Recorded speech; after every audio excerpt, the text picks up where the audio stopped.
인트로 치매 노인의 눈물. 요양병원 복도는 소독약 냄새가 진동했습니다. 저는 도시락 배달을 마치고 나가려던 참이었습니다. 그때 휴게실 구석에 앉아있는 노인 한 분이 눈에 들어왔습니다. 하얗게 센 머리카락, 초점 없이 허공을 바라보는 눈동자. 치매 환자 특유의 멍한 표정이었습니다. 저는 무심코 그 앞을 지나쳤습니다. 그런데 그 순간이었습니다. 노인의 손이 번개처럼 제 손목을 움켜잡았습니다. 어르신, 왜 이러세요? 저는 당황해서 손목을 빼려고 했습니다. 하지만 노인의 소나귀에는 믿기 힘든 힘이 들어가 있었습니다. 노인이 제 손을 끌어당겼습니다. 그리고 제 왼손을 뚫어져라 바라봤습니다. 손가락을 하나하나 만지기 시작했습니다. 엄지, 검지, 중지, 약지. 그리고 새끼손가락에서 멈췄습니다. 제 왼손 새끼손가락. 끝마디가 없는. 노인의 눈에서 갑자기 눈물이 쏟아졌습니다. 준서야, 심장이 멎는 줄 알았습니다. 우리 준서. 아빠가 미안해. 손가락. 아빠가 미안해. 노인이 제 손을 자기 이마에 갖다 대며 흐느꼈습니다. 아빠가 잘못해서 내 손가락을 아빠가. 저는 그 자리에 얼어붙었습니다. 이 사람이 왜 제 이름을 알죠? 왜 제 손가락을 알죠? 간병인들이 달려왔습니다. 어르신 진정하세요. 저분은 배달 오신 분이에요. 죄송합니다. 치매가 좀 있으셔서 아드님을 많이 보고 싶어 하세요. 간병인이 노인을 부축해 데려갔습니다. 노인은 끌려가면서도 계속 저를 돌아봤습니다. 눈물 젖은 눈으로. 준서야, 가지마. 아빠 두고 가지마. 그 목소리가 복도에 메아리 쳤습니다. 저는 한참 동안 그 자리에 서 있었습니다. 다리에 힘이 풀려서 움직일 수가 없었습니다. 제 손을 내려다봤습니다. 왼손 새끼손가락. 끝마디가 없는 이 손가락. 어릴 때 사고로 잘렸다고 들었습니다. 어떤 사고인지는 몰랐습니다. 어머니는 말해주지 않았습니다. 그런데 저 노인은 알고 있었습니다. 제 이름도 제 손가락도. 도대체 저 사람은 누구일까요? 그리고 왜 저는 저 노인의 울음소리가 이렇게 가슴이 아플까요? 일장 버림받은 아이. 제 이름은 박준서입니다. 올해 48살입니다. 서울 외곽의 낡은 원룸에서 혼자 삽니다. 직업은 배달 기사입니다. 새벽 5시에 일어나서 밤 10시까지 오토바이를 몹니다. 하루에 50건 이상 배달을 해야 월세와 생활비가 나옵니다. 화려한 인생은 아닙니다. 하지만 제 인생은 원래 이랬습니다. 태어날 때부터 저는 버림받은 아이였습니다. 5살 때 부모님이 이혼했습니다. 어머니가 저를 데리고 집을 나왔습니다. 아버지는 우리를 쫓아오지 않았습니다. 어머니는 입버릇처럼 말씀하셨습니다. 내 아버지는 나쁜 놈이라고. 우리를 버리고 도망간 놈이라고. 돈이 없어지니까 처자식을 내팽개친 비겁한 놈이라고. 저는 어머니 말씀을 믿었습니다. 아버지를 원망하며 자랐습니다. 얼굴도 기억나지 않는 그 사람을 저는 평생 미워했습니다. 어머니는 재혼하셨습니다. 새아버지는 나쁜 분은 아니었습니다. 하지만 저를 친아들처럼 대하지는 않았습니다. 늘 친아들 성철이와 비교당했습니다. 성철이에게는 새 옷을 사주고 저에게는 헌 옷을 물려주셨습니다. 성철이는 대학을 보내주고 저는 고등학교도 겨우 마쳤습니다. 불만을 말할 수 없었습니다. 남의 집에 얹혀 사는 신세였으니까요. 성철이는 저를 늘 괴롭혔습니다. 밥을 먹다가도 손가락 없는 제 왼손을 보며 놀렸습니다. 손가락 잘리네라고, 불구라고, 그런 놈이 우리 집에 왜 사냐고. 어릴 때부터 들어온 말이라 무덤덤해졌지만 가슴 한구석은 늘 아팠습니다. 새아버지가 돌아가시고 나서 상황은 더 나빠졌습니다. 성철이가 재산을 독차지했습니다. 저는 한 푼도 받지 못했습니다. 애초에 호적에 올라간 시기가 늦어서 상속권이 없다고 했습니다. 변호사를 선임할 돈도 없었습니다. 그렇게 저는 쫓겨났습니다. 45살에 빈손으로 거리에 나앉았습니다. 그때부터 배달 일을 시작했습니다. 먹고 살아야 했으니까요. 원망할 대상이 필요했습니다. 저는 어머니를 원망하지 못했습니다. 그래서 아버지를 더 미워했습니다. 그 사람이 우리를 버리지 않았다면 어머니가 재혼하지 않았을 거라고, 내 인생이 이렇게 꼬이지 않았을 거라고, 얼굴도 모르는 아버지를 향한 원망. 그게 제 삶의 유일한 버팀목이었습니다. 이장 흐릿한 기억의 조각. 요양병원에서 있었던 일이 머릿속에서 떠나지 않았습니다. 그 노인의 눈물, 제 손가락을 어루만지던 주름진 손, 그리고 준서야 라고 부르던 그 목소리. 그날 밤 꿈을 꿨습니다. 아주 오래된 꿈이었습니다. 꿈속에서 저는 어린아이였습니다. 누군가의 품에 안겨 있었습니다. 따뜻했습니다. 안전했습니다. 누군가가 자장가를 불러주고 있었습니다. 나비야 나비야 이리 날아오너라. 그 목소리가 너무나 편안했습니다. 저는 그 품에서 스르르 잠들었습니다. 그런데 갑자기 장면이 바뀌었습니다. 쾅! 문이 닫히는 소리. 그리고 날카로운 비명. 내 손가락. 내 손가락이. 피가 보였습니다. 새빨간 피가. 누군가 울고 있었습니다. 어른이 울고 있었습니다. 남자가. 미안해, 준서야. 아빠가 미안해. 아빠가 잘못했어. 저는 비명을 지르며 잠에서 깨어났습니다. 온몸이 땀으로 젖어 있었습니다. 심장이 터질 것처럼 뛰었습니다. 꿈이었습니다. 하지만 꿈 같지 않았습니다. 너무 생생했습니다. 저는 왼손을 내려다봤습니다. 새끼손가락 끝마디가 없는 이 손. 기억나지 않습니다. 분명히 기억나지 않는데 방금 꿈에서 본 그 장면이 진짜인 것 같았습니다. 문에 끼었다. 손가락이 문에 끼어서 잘렸다. 그리고 누군가 울었다. 아빠가 울었다. 저는 침대에 앉은 채 아침이 올 때까지 잠들지 못했습니다. 3장 낯선 기시감. 일주일이 지나도 잊히지 않았습니다.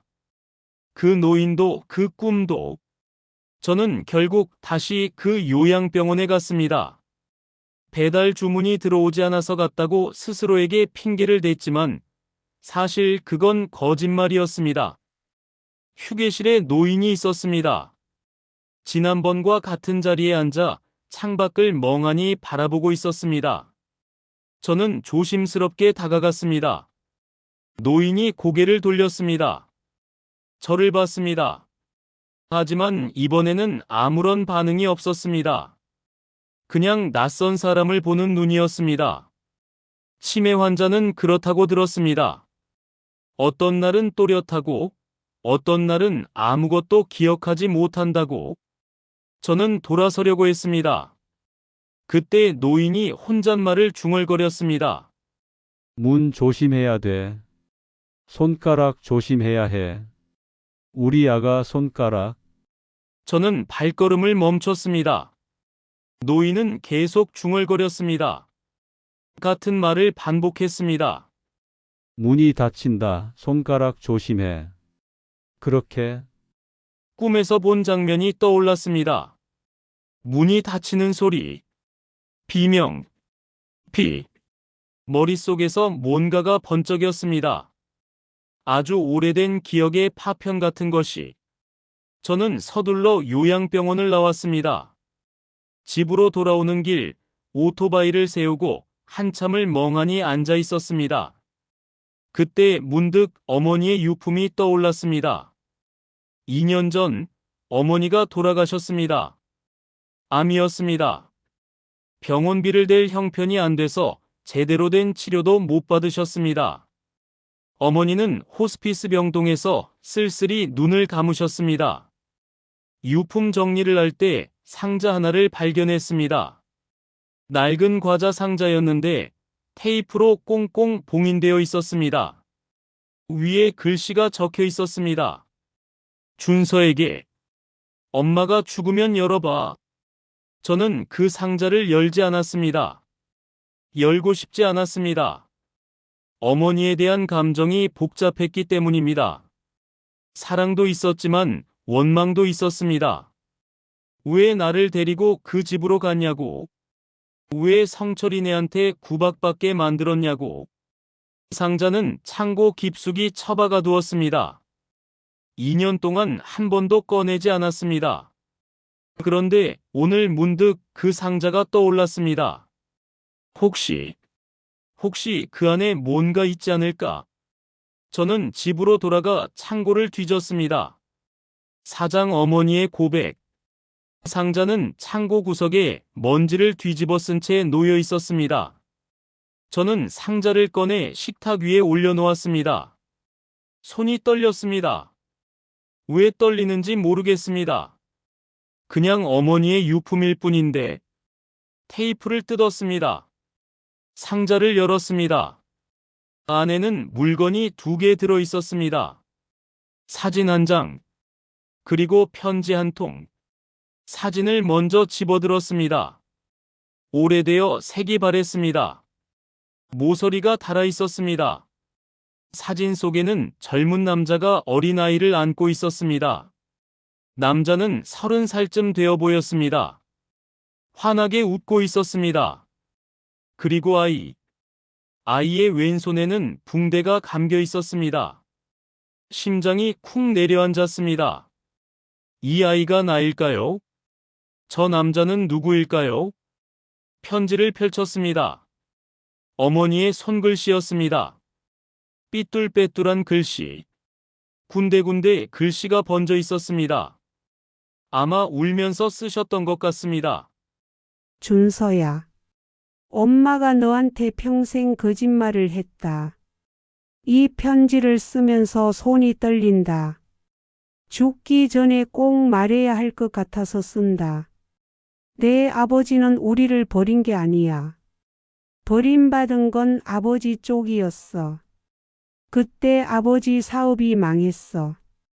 빚쟁이들이 들이닥치고 집이 경매로 넘어갔어. 아버지는 폐인처럼 술만 마셨어. 엄마는 그 가난을 견딜 수가 없었어. 비겁하게 도망친 건 엄마였어. 내가 5살 때 이혼했어. 엄마가 너를 데리고 나왔어. 아버지는 쫓아오지 않은 게 아니라 쫓아올 수가 없었어. 빚 때문에 몸을 숨기고 있었거든. 이혼하고 6개월 뒤에 엄마는 아버지한테 연락했어. 내가 아파서 죽었다고 거짓말했어. 왜 그랬냐고 묻겠지. 엄마도 모르겠어. 그냥 그래야 아버지가 포기하고 우릴 안 찾을 것 같았어. 엄마는 새로운 삶을 시작하고 싶었거든. 과거를 깨끗이 지우고 싶었어. 준서야.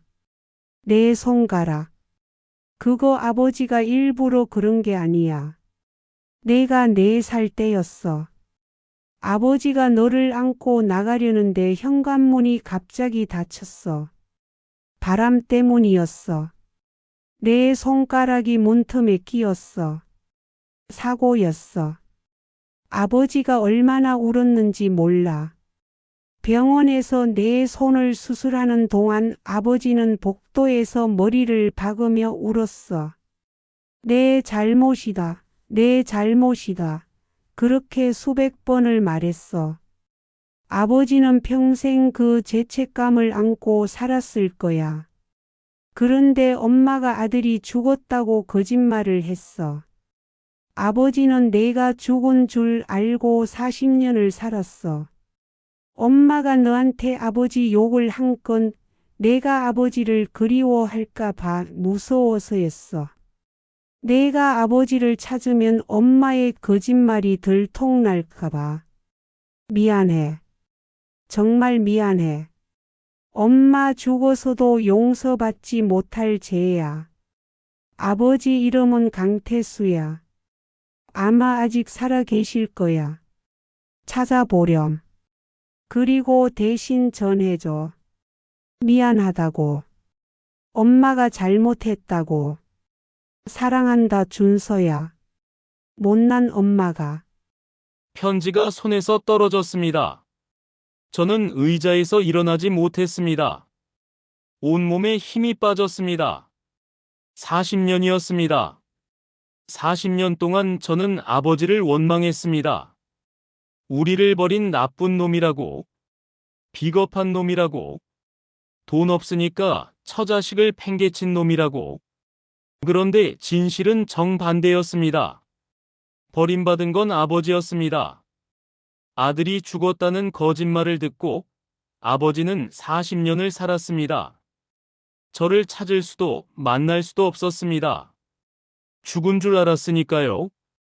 그리고 제 손가락. 아버지가 일부러 자른 줄 알았습니다. 아니, 그렇게 생각하고 싶었습니다. 아버지를 미워해야 했으니까. 그래야 제 인생의 불행을 누군가에게 돌릴 수 있었으니까. 사고였습니다. 아버지는 저 때문에 평생 죄책감을 안고 살았습니다. 저는 식탁에 엎드려 울었습니다. 태어나서 이렇게 운 적이 없었습니다. 미안했습니다. 아버지에게 너무 미안했습니다. 그리고 요양병원에 그 노인이 떠올랐습니다. 제 손가락을 어루만지며 울던 그 노인. 강태수. 그 사람이 제 아버지였습니다. 오장 아버지를 찾아서 저는 그날 밤 잠을 이루지 못했습니다. 다음 날 아침 저는 요양병원으로 갔습니다. 이번에는 배달이 아니었습니다. 아버지를 만나러 갔습니다. 접수창구에서 면회를 신청했습니다. 강태수 어르신을 만나고 싶다고 했습니다.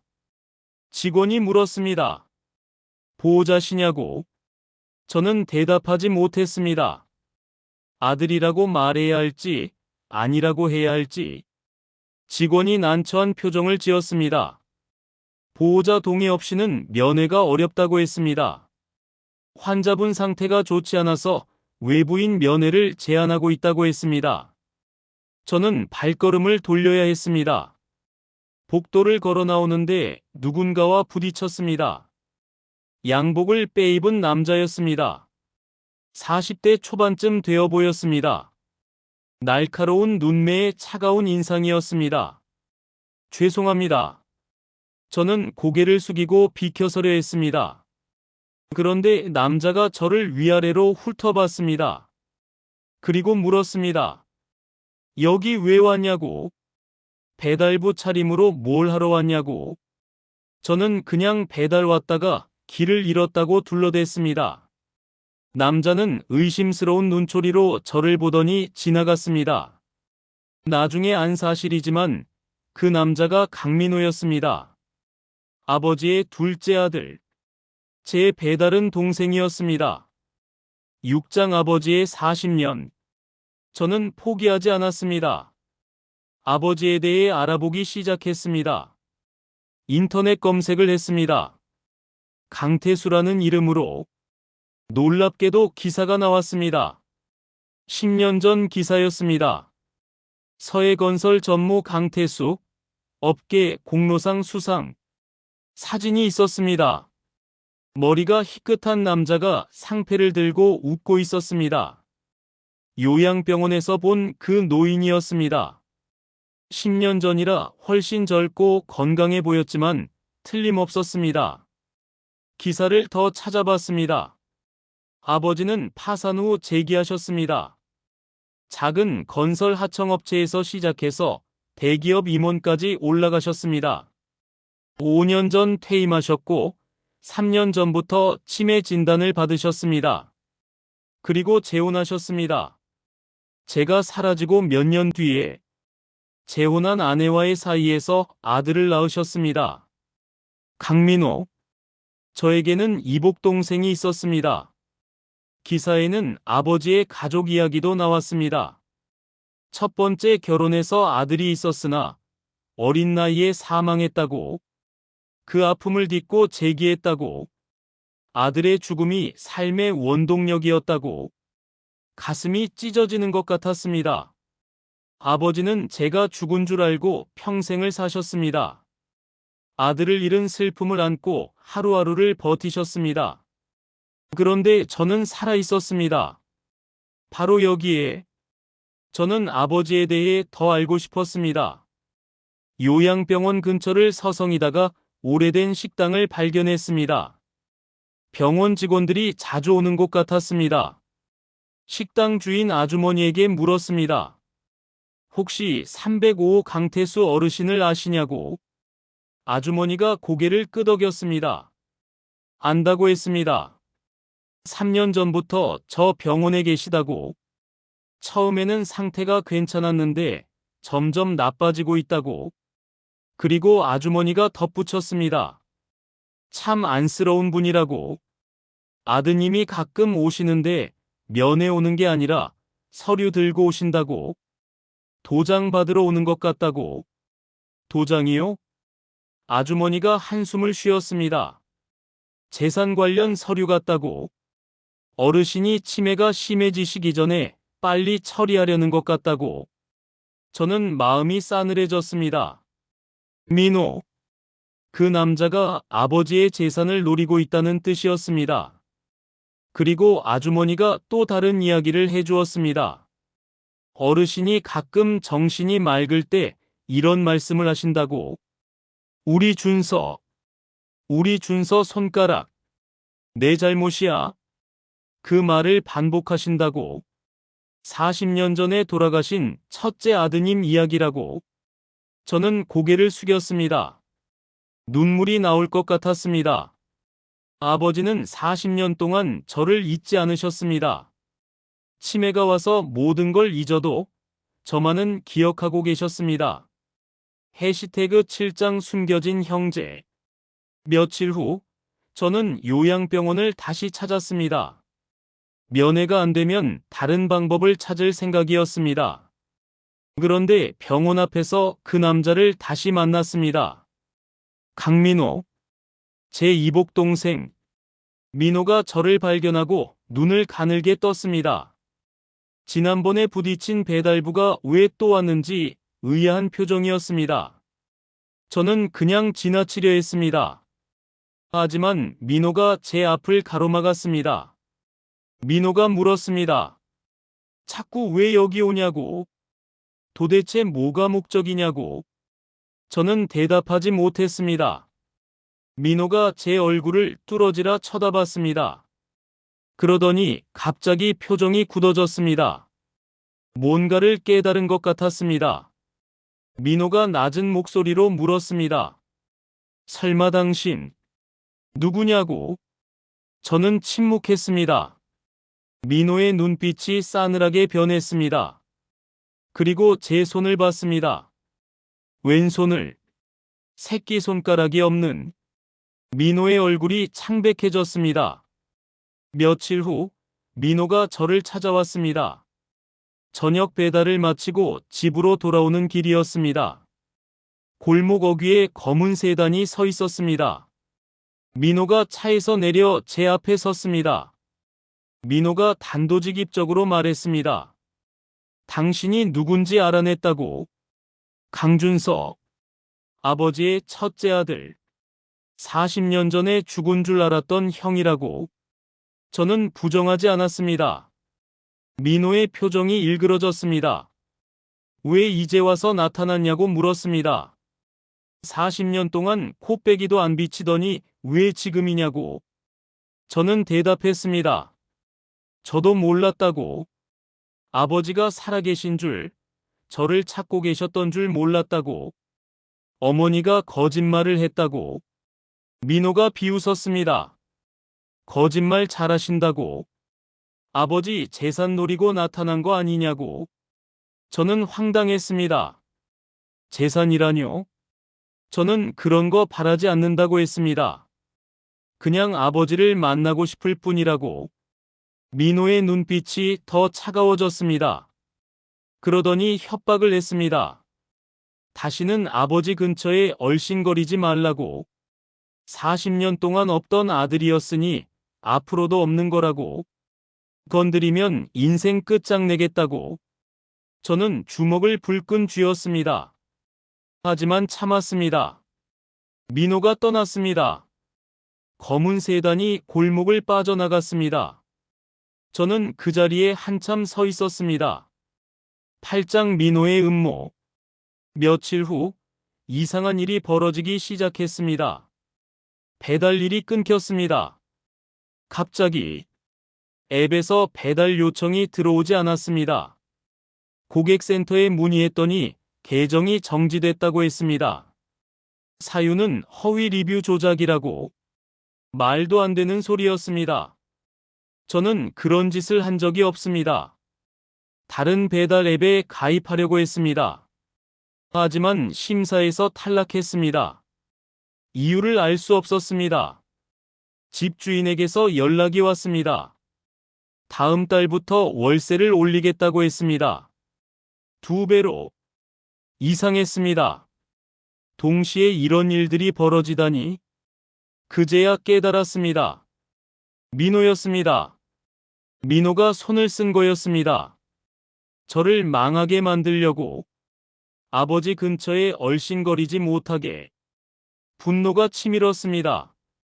하지만 제가 할 수 있는 건 없었습니다. 민호는 대기업 상무였습니다.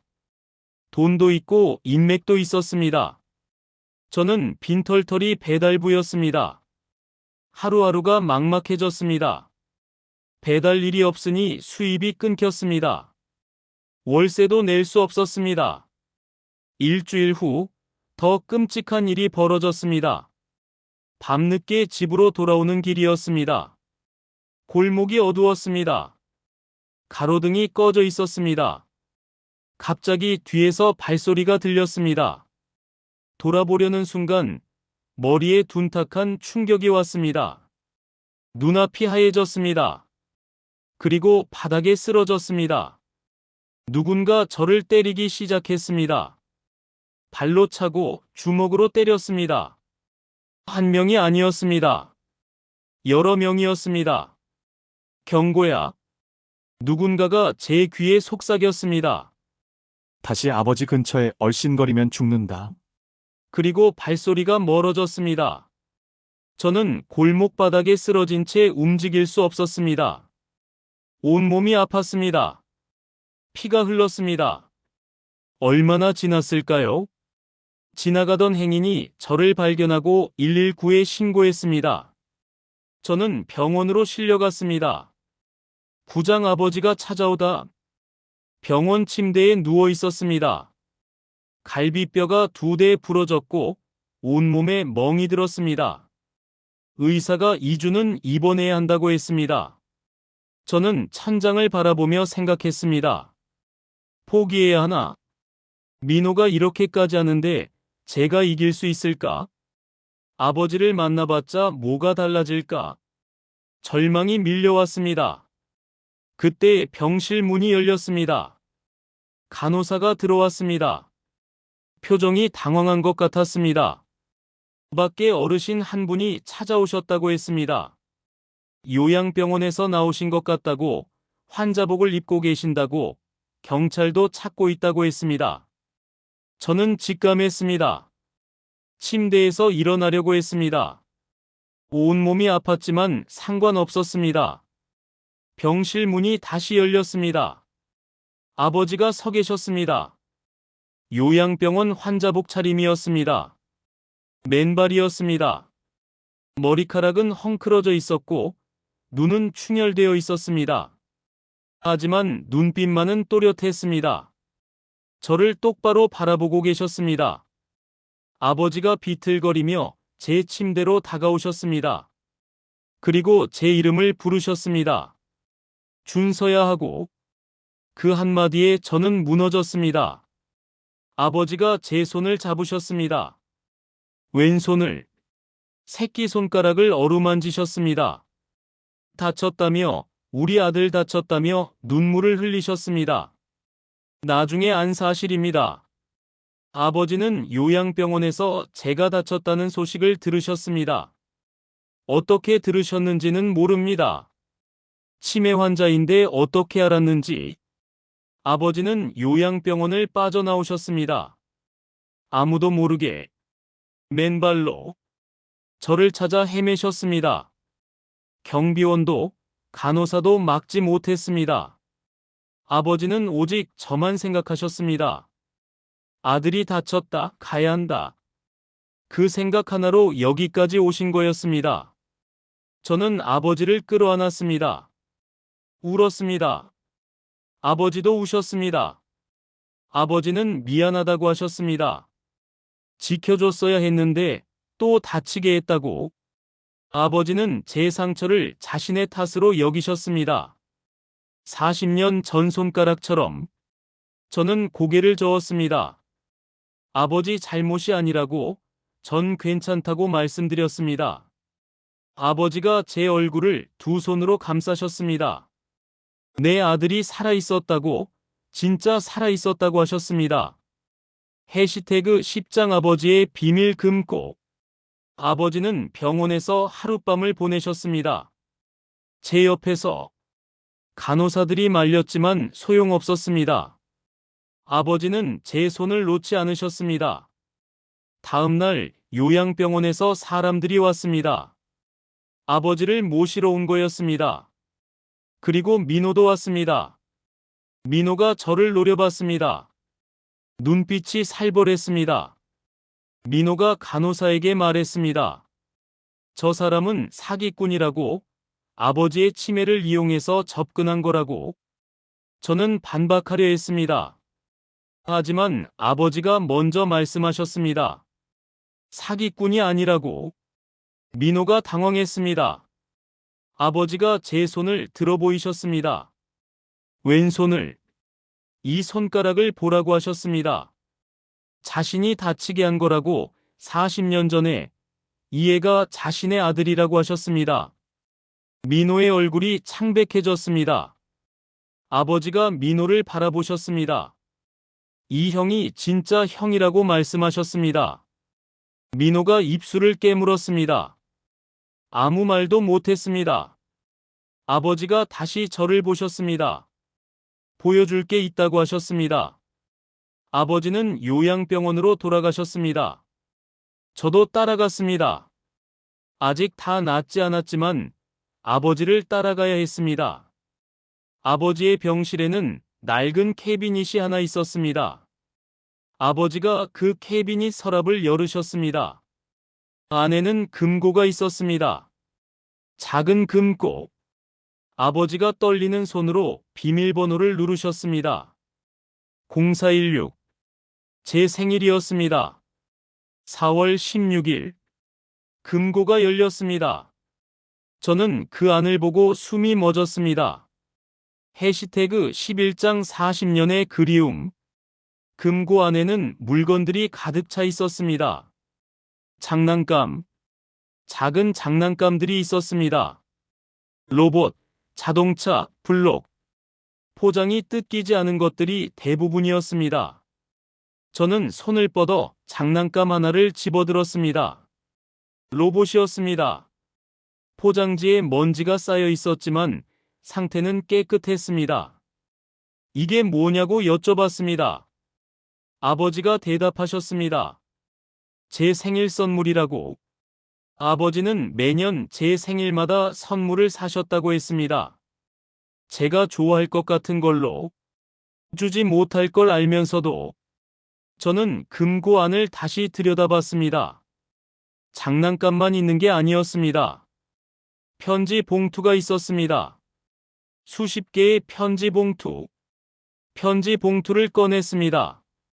봉투 겉에 날짜가 적혀 있었습니다. 가장 오래된 건 40년 전이었습니다. 이건 뭐냐고 여쭤봤습니다. 아버지가 말씀하셨습니다. 저한테 쓴 편지라고. 매년 생일마다 썼다고. 보내지 못할 걸 알면서도. 저는 편지 봉투를 열었습니다. 첫 번째 편지는 제가 6살 되던 해에 쓰신 거였습니다. 생일 선물로 로봇을 샀는데 줄 수가 없다고 쓰여 있었습니다. 지금 어디 있는지, 아프진 않은지, 밥은 잘 먹고 다니는지 물으셨습니다. 손가락 다치게 해서 미안하다고 쓰여 있었습니다. 엄마가 제가 아파서 죽었다고 했지만 믿을 수 없다고, 믿고 싶지 않다고 쓰여 있었습니다. 분명 어디선가 살아있을 거라고, 언젠가 만나자고, 그때 이 선물 주겠다고 쓰여 있었습니다. 저는 편지를 읽다가 울음을 터뜨렸습니다. 편지를 더 꺼냈습니다. 10살 생일, 20살 생일, 30살 생일. 매년 아버지는 편지를 쓰셨습니다. 보내지 못할 편지를. 그리고 선물을 사셨습니다. 주지 못할 선물을. 40년 동안 가장 최근 편지를 꺼냈습니다. 3년 전 날짜였습니다. 45번째 생일을 축하한다고 쓰여 있었습니다. 요즘 자꾸 깜빡한다고, 의사가 치매라고 했다고, 점점 잊어버리게 될 거라고 했다고 쓰여 있었습니다. 무섭다고. 다른 건 다 잊어버려도 되는데 저만은 잊고 싶지 않다고 쓰여 있었습니다. 제 얼굴, 제 웃음소리, 제 손가락. 제발 잊지 않게 해달라고. 죽기 전에 한 번만 보고 싶다고 쓰여 있었습니다. 저는 편지를 가슴에 꼭 안았습니다. 아버지가 제 어깨를 감싸셨습니다. 못 찾아서 미안하다고 하셨습니다. 저도 아버지를 껴안았습니다. 저야말로 미안하다고, 원망해서 미안하다고 말씀드렸습니다. 우리는 한참 동안 그렇게 서로를 안고 있었습니다. 40년이라는 시간이 녹아내리는 것 같았습니다. 해시태그 12장 현실의 벽. 아버지와의 재회는 기적 같았습니다. 하지만 현실은 그렇게 아름답지만은 않았습니다. 며칠 후 민호가 DNA 검사를 요구했습니다. 저는 받아들였습니다. 오히려 원하던 바였습니다. 일주일 후 결과가 나왔습니다. 99.99% 친자 일치. 저는 법적으로도 강태수의 아들이 됐습니다. 민호는 충격을 받은 것 같았습니다. 검사 결과지를 든 손이 떨리고 있었습니다. 하지만 민호는 포기하지 않았습니다. 민호가 변호사를 선임했습니다. 아버지의 정신감정을 요청했습니다.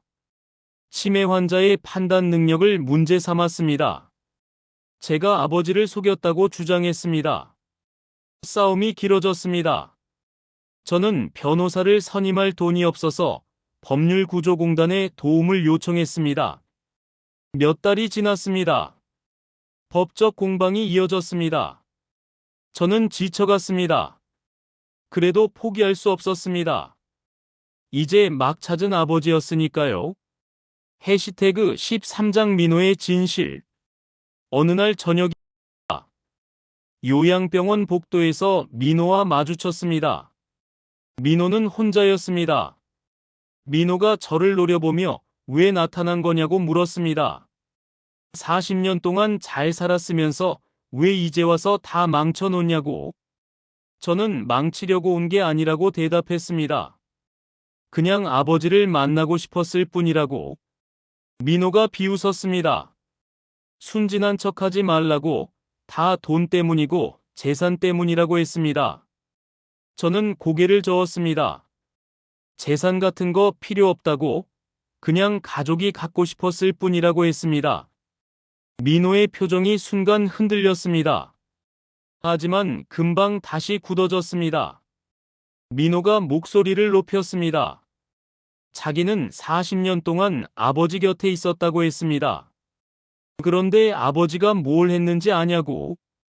매년 형 생일마다 혼자 방에 틀어박혀서 울었다고 했습니다. 매년 민호의 눈이 붉어졌습니다. 자기는 아무리 잘해도 소용없었다고 했습니다. 1등을 해도 좋은 대학을 가도 큰 회사에 들어가도 아버지한테 자기는 늘 2번째였다고 했습니다. 죽은 형 다음이었다고. 저는 할 말을 잃었습니다. 민호가 계속했습니다. 어머니가 어릴 때부터 그랬다고 했습니다. 형이 나타나면 넌 버림받는다고. 형이 살아있으면 넌 필요 없어진다고. 민호의 눈에서 눈물이 흘러내렸습니다. 어릴 때부터 들었다고 했습니다. 형은 귀신이라고, 언젠가 나타나서 자기를 쫓아낼 거라고. 그래서 형이 무서웠다고 했습니다. 죽은 형이. 40년 동안 저는 깨달았습니다. 민호도 피해자였습니다. 어머니에게 세뇌당하며 자란 아이였습니다. 아버지의 사랑을 갈구하며 자란 아이였습니다. 형에 대한 두려움, 버림받을지 모른다는 공포. 그게 민호를 이렇게 만든 거였습니다. 저는 한 걸음 다가갔습니다. 저는 민호를 쫓아내러 온 게 아니라고 말했습니다. 아버지를 빼앗으려는 것도 아니라고. 민호가 고개를 들었습니다. 눈물이 볼을 타고 흘러내리고 있었습니다. 저는 말했습니다. 우리 같이 아버지 곁에 있으면 안 되겠냐고. 형제로. 민호가 멍하니 저를 바라봤습니다. 한참 동안 침묵이 흘렀습니다. 민호가 고개를 숙이며 미안하다고 했습니다. 작은 목소리였습니다. 사람 시켜서 저를 때린 거 미안하다고 했습니다. 저는 괜찮다고 했습니다. 진심이었습니다. 민호의 마음을 알고 나니 원망이 사라졌습니다. 해시태그 14장 화해. 그 후로 민호와 저 사이에 조금씩 변화가 생겼습니다. 처음에 민호는 여전히 경계했습니다. 저를 피했습니다.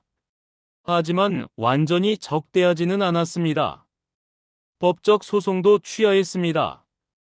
어느 날 병원 면회실에서 마주쳤습니다. 아버지가 잠들어 계셨습니다.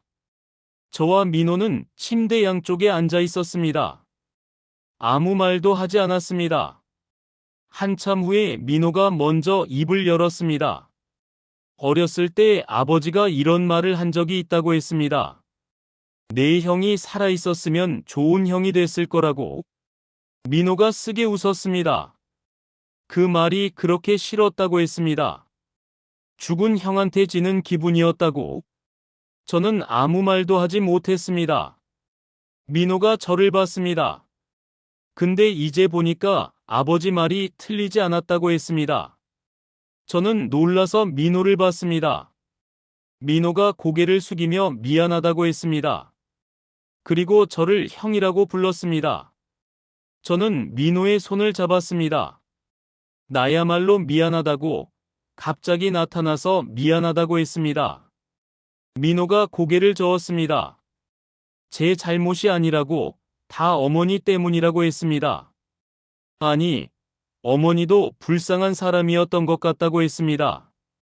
어머니도 사실은 아버지에게 사랑받지 못했다고. 아버지의 마음은 늘 죽은 아들에게 가 있었다고. 어머니는 그게 두려웠던 거라고. 저는 한숨을 쉬었습니다. 다 지나간 일이라고, 이제 앞으로 보자고 했습니다. 민호가 고개를 끄덕였습니다. 해시태그 15장 위기의 밤. 화해의 분위기가 이어지던 어느 날, 갑자기 아버지의 상태가 나빠졌습니다. 밤중에 병원에서 연락이 왔습니다. 아버지가 쓰러지셨다고, 빨리 오라고. 저는 택시를 잡아 타고 병원으로 달려갔습니다. 민호도 거의 동시에 도착했습니다. 중환자실 앞에서 우리는 마주쳤습니다. 민호의 얼굴도 창백했습니다. 의사가 나왔습니다. 뇌출혈이라고 했습니다. 긴급 수술이 필요하다고. 저와 민호는 수술실 앞에서 밤새 기다렸습니다. 아무 말도 하지 않았습니다. 그냥 나란히 앉아 있었습니다. 새벽이 되어서야 수술실 불이 꺼졌습니다. 의사가 나왔습니다. 고비는 넘겼다고 했습니다. 하지만 회복하더라도 이전처럼 되기는 어렵다고, 치매가 더 심해질 수 있다고 했습니다. 저는 그 자리에 주저앉았습니다. 민호도 벽에 기대 한숨을 내쉬었습니다. 며칠 후 아버지가 의식을 회복하셨습니다. 병실에 들어갔을 때 아버지가 눈을 뜨고 계셨습니다. 저와 민호를 번갈아 보셨습니다. 그리고 희미하게 웃으시며 둘 다 왔다고 하셨습니다. 저와 민호는 침대 양쪽에 섰습니다. 아버지가 힘겹게 손을 뻗으셨습니다. 양손으로 저와 민호의 손을 각각 잡으셨습니다. 내 아들들이라고 하셨습니다. 저와 민호는 서로를 바라봤습니다. 아버지가 싸우지 말라고 하셨습니다. 형제끼리 싸우면 안 된다고. 민호가 고개를 숙이며 알겠다고 대답했습니다. 저도 알겠다고 대답했습니다. 아버지가 미소를 지으셨습니다. 그리고 편안한 표정으로 눈을 감으셨습니다. 해시태그 16장 돌아온 아들. 그로부터 3개월이 지났습니다. 아버지는 퇴원하셨습니다. 치매는 더 진행됐지만 몸은 안정됐습니다. 저는 아버지와 함께 살기 시작했습니다. 아버지의 집에서 민호도 자주 찾아왔습니다. 예전처럼 서류만 들고 오는 게 아니었습니다. 아버지 얼굴을 보러 같이 밥을 먹으러 왔습니다. 우리는 조금씩 가족이 되어갔습니다. 아침마다 아버지를 부축해 산책을 나갑니다. 동네 공원을 한 바퀴 돕니다. 아버지는 제 팔을 잡고 느린 걸음으로 걸으십니다. 가끔 아버지가 저를 못 알아보실 때가 있습니다. 치매 증상이 심해지는 날에는 제가 누군지 물으십니다. 그럴 때마다 저는 왼손을 내밀어 보여드립니다. 새끼손가락 끝마디가 없는 제 손을. 그러면 아버지의 눈에 불이 켜집니다. 준서라고, 우리 준서라고 하십니다. 아버지는 언제나 제 손가락을 보면 저를 알아보십니다. 다른 건 다 잊어도 이것만은 잊지 않으십니다. 의사가 말했습니다. 치매 환자는 감정 기억이 가장 오래 남는다고. 사랑하는 사람에 대한 기억은 마지막까지 남는다고. 아버지에게 저는 그런 존재였습니다. 40년을 떨어져 있었어도 단 하루도 잊지 않으셨던. 해시태그 에필로그 완전한 가족. 오늘은 아버지 79번째 생신입니다. 케이크를 샀습니다. 촛불 79개를 꽂을 수는 없어서 7과 9 모양 초를 꽂았습니다. 민호도 왔습니다. 아내와 아이들을 데리고 처음으로 온 가족이 모였습니다. 아버지가 촛불을 바라보셨습니다. 눈에 촛불이 반짝였습니다. 저는 소원을 빌라고 말씀드렸습니다. 아버지가 눈을 감으셨습니다. 무언가를 빌고 계신 것 같았습니다. 한참 후에 눈을 뜨셨습니다. 그리고 촛불을 후 불어 끄셨습니다. 저는 뭐라고 비셨냐고 여쭤봤습니다. 아버지가 웃으시며 말하면 안 이루어진다고 하셨습니다. 그러시면서 저와 민호의 손을 잡으셨습니다. 근데 이미 이루어졌다고 하셨습니다. 아들들이 옆에 있지 않냐고. 저와 민호는 서로를 바라봤습니다. 미소를 지었습니다. 창밖으로 노을이 물들고 있었습니다. 주황빛이 방 안가득 스며들었습니다. 아버지와 두 아들, 세 사람이 나란히 앉아 노을을 바라봤습니다. 40년을 돌아왔습니다. 너무 긴 시간이었습니다. 하지만 늦지 않았습니다. 저는 속으로 다짐했습니다.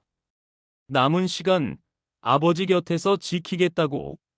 40년 동안 못 드린 효도 이제부터라도 하겠다고. 아버지의 손이 따뜻했습니다. 그 온기가 온몸으로 퍼졌습니다. 이게 가족이구나. 저는 48년 만에 처음으로 알았습니다. 집이란 게 어떤 건지, 가족이란 게 어떤 건지, 마지막으로 한 가지. 저는 이제 제 이름으로 살지 않습니다. 박준서가 아니라 강준서로, 아버지의 아들로, 강태수의 첫째 아들 강준서. 그 이름이 너무나 좋습니다. 그리고 동생이 생겼습니다. 민호, 강민호. 처음에는 원수 같았습니다. 하지만 지금은 진짜 형제입니다. 아버지가 말씀하셨습니다. 늦었지만 다 모였다고, 이제 됐다고. 네, 아버지. 이제 됐습니다.